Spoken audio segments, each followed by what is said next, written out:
स्वागत है। आज हम जोरहट पर बात करने वाले हैं। असम का एक जिला। हमारे पास कुछ स्रोत हैं जो इसके बारे में काफी कुछ बताते हैं।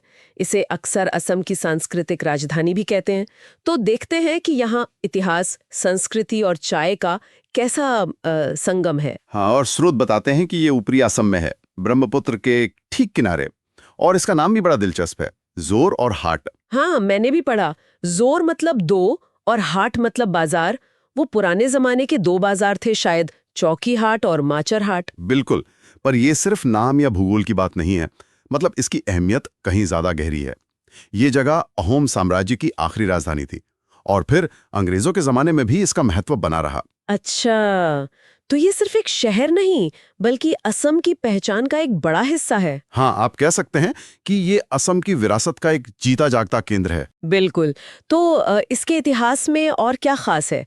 स्रोत बताते हैं कि अहोम राजाओं के बाद अंग्रेजों ने इसे थोड़ा आधुनिक शहर बनाया, लेकिन मुझे ये बात बड़ी दिलचस्प लगी कि भारत का पहला चाय रिसर्च सेंटर, टोकलाई चाय अनुसंधान संस्थान, वो 1911 में यही खुला। हाँ, ये बहुत बड़ी बात थी। ये सिर्फ एक तथ्य नहीं है, इसने समझिए असम की पूरी अर्थव्यवस्था और पहचान पर असर डाला। पर इतिहास सिर्फ संस्थानों में नहीं है।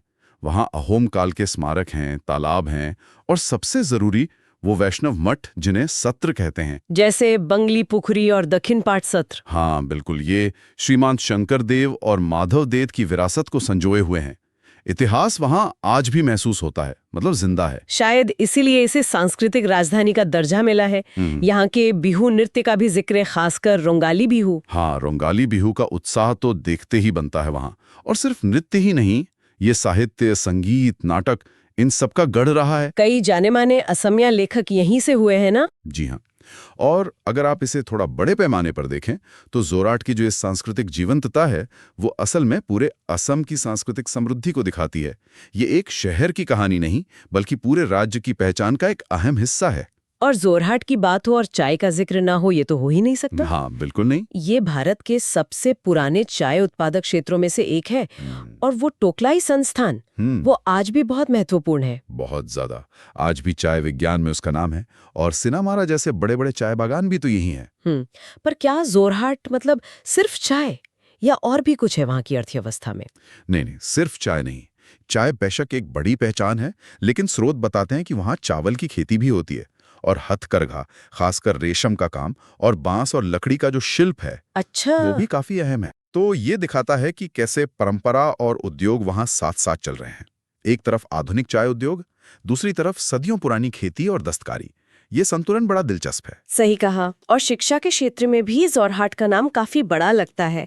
असम कृषि विश्वविद्यालय है वहाँ। हाँ, AAU यानी असम एग्रीकल्चरल यूनिवर्सिटी। और एनीसाइज्ड भी है, north east institute of science and technology, Jorhat engineering college भी है। इतने सारे संस्थान एक जगह।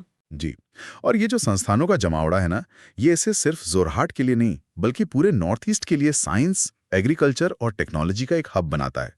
यहाँ जो रिसर्च होती है, जो विशेषज्ञ निकलते हैं, वो पूरे क्षेत्र के विकास में योगदान देते हैं। ये एक तरह का नॉलेज सेंटर है। यहाँ कुछ और भी बड़ी अनोखी बातें पता चली स्रोतों से।